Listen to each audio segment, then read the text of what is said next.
Hello everyone and welcome.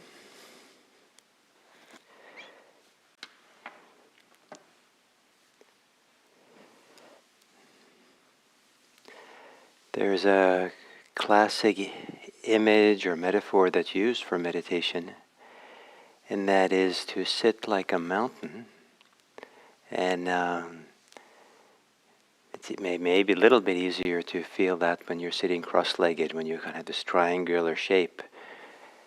But I bring it up now today because learning to be firmly grounded in the place that you're standing, sitting, or you're being, kind of be there solid like a mountain. It implies that you're not leaning forward, you're not pulling back, you're not contracting. You're just there in a very stable way that the winds of the mountain winds, the stormy winds, doesn't move the mountain. The mountain just stays. So to learn this, the ability to have this kind of stability, is really helpful when we are in the world of anger, whether in the world of other people's anger or our own anger, to not to give in to any of it, not to be caught by it, not be unduly influenced by it. And and to have developed a capacity to be stable in meditation can translate into finding that stability in times of great difficulty, in times that maybe when there is anger directed at us or that we directed at some other place. And so with that in mind, maybe in this meditation, we can take some care to feel like a mountain, whether you're meditating in a chair or sitting cross-legged, or maybe some of you are standing, or if you are lying down. Maybe there's some way of feeling stability, strength, unwaveringness in the face of whatever is happening, and to have the body, your physical body, support you in this groundedness. So, to begin, giving some care to your posture, maybe adjusting things so that there is more stability. If you're sitting in a chair, make sure there's a feeling of firmness underneath the soles of your feet. That if you're sitting with the feet on the floor, like they're firmly. Some of that stability comes from the feet. If you're sitting cross-legged on the floor, that it feels balanced to you. That the way your lower part of your body is against the floor and your cushion.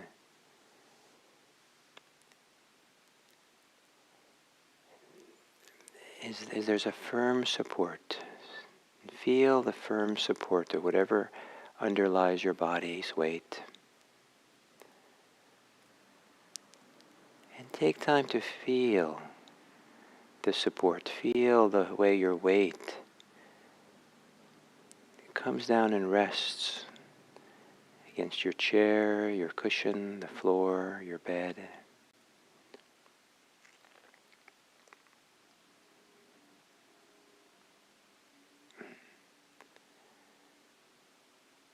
And to really feel that grounding, you might sway back and forth a little bit, forward and back, and to really feel the contact of your body against what holds up the body's weight.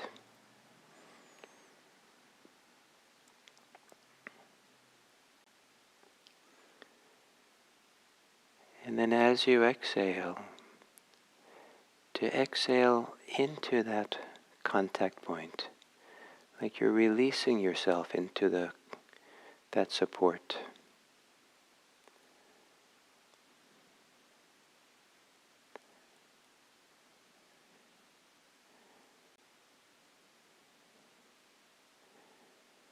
And then to feel your torso arising out of that support. And it works a little bit better if you're sitting upright. Imagine you're sitting here like a mountain with a wide, firm base.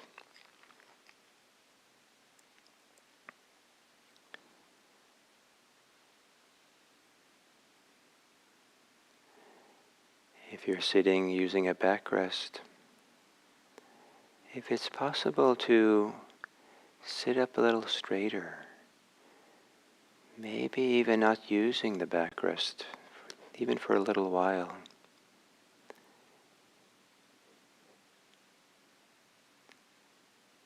And taking a few long, deep breaths into your rib cage, deep in stretching, opening on inhale.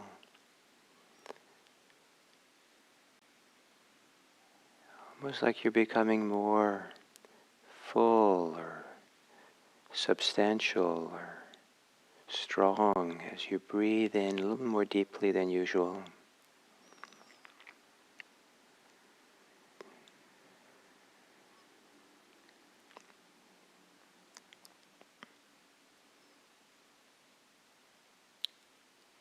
And exhaling and settling into the stability of this body of yours.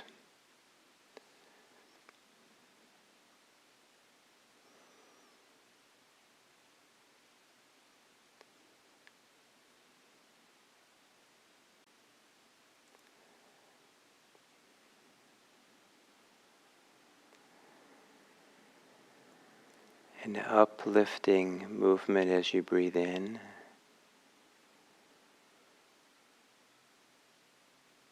And a rooted feeling as you exhale. Let go and become rooted in this body.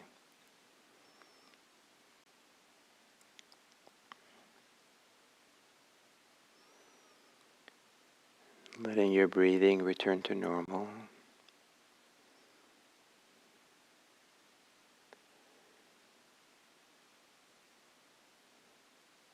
And whatever, allow yourself to feel whatever global stability there is in your body, global steadiness.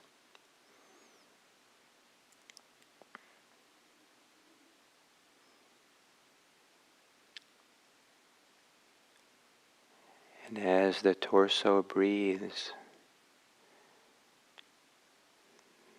perhaps you can feel that steady stability. The breathing arise out of that stability. Return to it. Be part of it.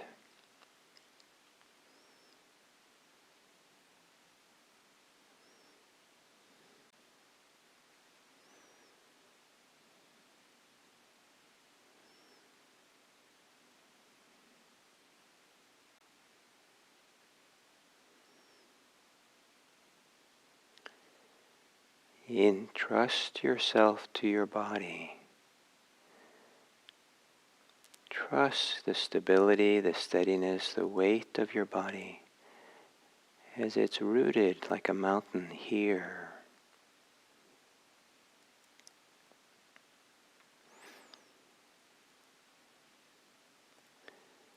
And the thinking mind, thoughts are like clouds or winds at the top of the mountain.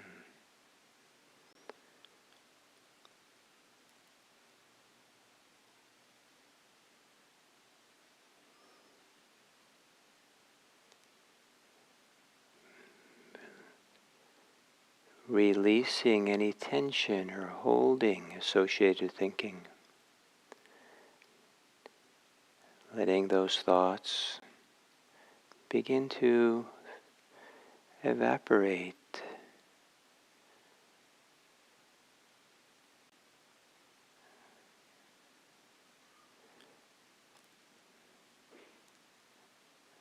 The energetic wind of thinking begins to quiet down and calm.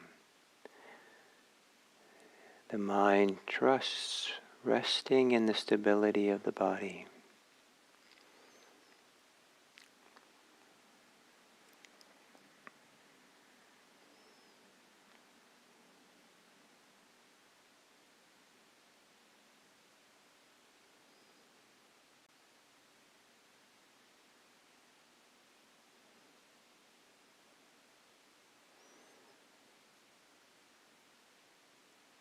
Mindful of breathing, as if breathing is intimately connected to the stability of the body here and now.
Maybe gently saying to yourself the word stability, stable, as if that word is being said out of the stability of the body, becoming grounded in the stability of the body. Stable.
With the reference of being stable, or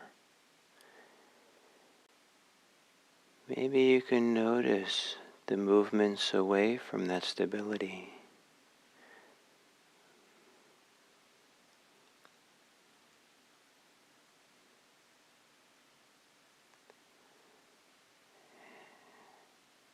And in noticing them, return to the stability.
And then as we come to the end of the sitting, consider how being stable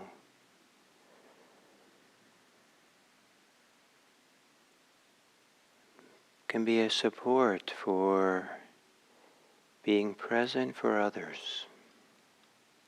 Maybe when others are not stable, maybe as a way of letting our friendship, our friendliness be more evident and present.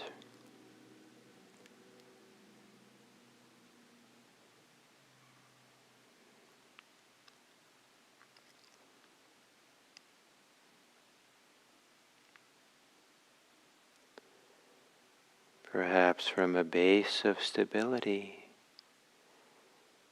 wishing well on others has a very different feeling than doing it without stability.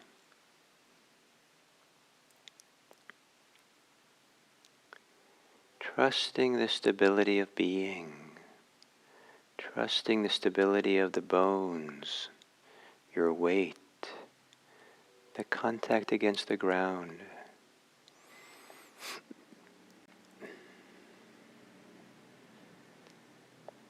The stability of gravity as you sit here. And opening your heart wide to offer your goodwill, your well-wishing, your compassion and care out into the world.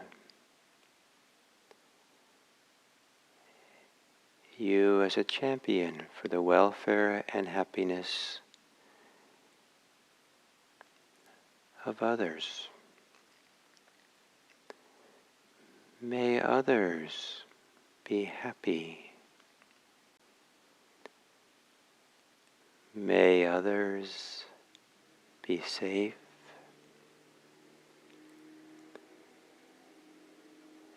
May others be peaceful.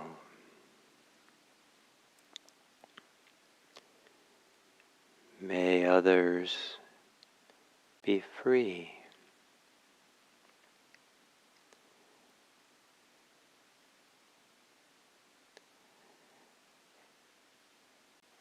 And may we contribute to that without losing our balance, our stability, and our wisdom.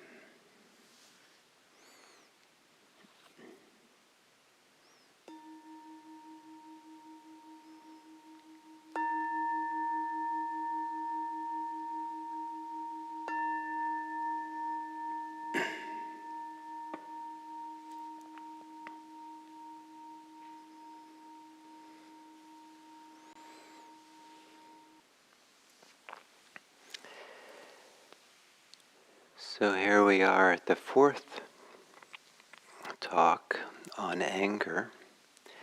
And today I want to talk a bit about speaking when we are angry.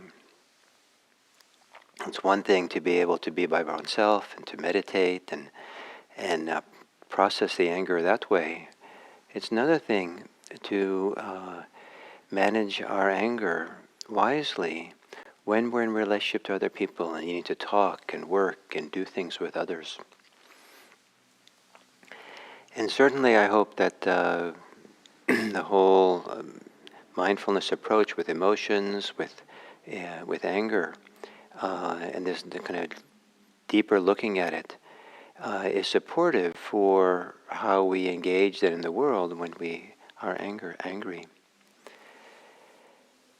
So the mindfulness approach to anger is an alternative to expressing the anger, acting it out, venting it. Catharsis, venting anger, is usually not very helpful. It's helpful for people who have very deep repressed anger and never get a chance to have it come to the surface. Then maybe going to a safe location like in the forest and express the anger to a tree or something where there's no one, or alone in your room, and just to kind of finally get it up to the surface so you can address it. But generally, venting and anger, a cathartic expression of anger, more often than not, tends to strengthen the anger, make more of it, and make it grow. And that's why venting anger to other people that you might feel is usually counterproductive because it tends to put fuel on itself. The classic Buddhist teaching around anger is that anger is a fire that burns the person who has it. And so with venting, the externality of the venting sometimes doesn't allow the venter to feel the cost, the burning, but in fact it's tremendously costly for the person who's venting anger. It's not really a release of pressure. And then So on one end, expressing the anger or venting the anger is usually not suggested. Repressing the anger is also not healthy. This can create a tremendous amount of problems, and usually it's counterproductive, and sooner or later there may be an explosion, or the anger, the resentment kind of seethes out in unseen ways. So the alternative I'd like to suggest for today between expressing anger and repressing it is managing the anger. So knowing that we're angry and finding the tools of how to be with the anger that we have, so that it doesn't need to be expressed and it doesn't need to be repressed. And what we can do is we can learn to interact with other people, having the anger somehow helpfully managed. So one of the things, one way to manage the anger is not to automatically give into it, but have an alternative place, a way of being with anger than giving into it. And one of those ways is to be rooted, grounded, stable in ourselves. To have cultivated a habit, a strong skill set in being connected to the physical body, to be able to be grounded in the physical body, to take a stable posture in the physical body, to learn how to manage the agitation of the body, the restlessness of the body, the pressures, emotional pressures that arise in the body, to be able to hold them in the body. And this is phenomenally useful, that we are learning through mindfulness practice to expand our capacity to experience difficult emotions. If the capacity is small, then the difficult emotions spill over or explode or become detrimental. But we're learning steadily in this practice to expand our capacity to hold more and more difficult emotions, including anger. And one of the ways to hold it, to be with it, is to really drop into the body, feel the stability of the body, and let the anger be felt as part of the body, as opposed to we becoming the anger, identifying with the anger, and which is a very difficult state to be in. If anything, we identify with the body, and the anger is a subset of it. And then, as we manage this, the anger, if we have a little bit of ability to investigate, to look inside, to understand the characteristics of the anger, is it something that's really unique to a current incident? Or is there a long history of resentment, of complaining, of indignation, of stress connected to how we're feeling now? This is just a continuation of a long pattern. In fact, there might even be a kind of a continuous chronic feeling of irritation, annoyance, that's there regardless if we're with others or not. And it's just that annoyance, a chronic annoyance, irritation, resentment, has sometimes now it's getting kind of a big wave is being formed of it. The little wave is always moving across the ocean, and maybe it's going across a shoal, and now it's being raised up and really big. If it's chronic, we might relate to it very differently than if it's just the incident in the moment, because incidents in the moment is where maybe there's real danger. And so if anger is a symptom of a danger, of so there's a problem going on, that then if we recognize what the problem is, then maybe there's less need to be angry. Then we can maybe find ways to address the problem. And this is where mindful speech is phenomenally useful, to learn how to speak mindfully. And one of the ways to speak mindfully is, again, to be rooted in the body, to have that stability of body as we speak, so that we can track what we're saying. We might even be able to track what we're about to say. It's because we're managing all this, not to repress anything, but so the best parts of ourselves come out. It's really managing ourselves so we can stay free, not managing ourselves so we bottle ourselves up. It might feel like we're freer if we just vent our anger and just spew out what we're feeling. But that's not really freedom. That's really a loss of freedom, even though there's a release and kind of a ease in which things are spilling out of us. The managing is to stay close to that place where there's a deeper wisdom that's free, deeper connectivity, deeper choice is possible. And so to learn to speak, connected to the body, being aware of what's happening here. The other is, if there is an opportunity to pay a little bit of attention, and this becomes second nature the more we are mindful of speech and ourselves, is to be careful why you're speaking. What's the motivation? What are you accomplishing with the speech? Some speech is only daggers we're throwing at other people to hurt them. Some speech is to try to solve the problem. Some speech is to try to give a message to someone that what they're doing is not acceptable. But it's very different between letting them know in strong terms, you can't do this, versus some kind of statement that says you're, a terrible person, using some horrible language to say that. Kind of attacking them and throwing, swear words at them perhaps. So what's the purpose of the language? Is it to hurt the person?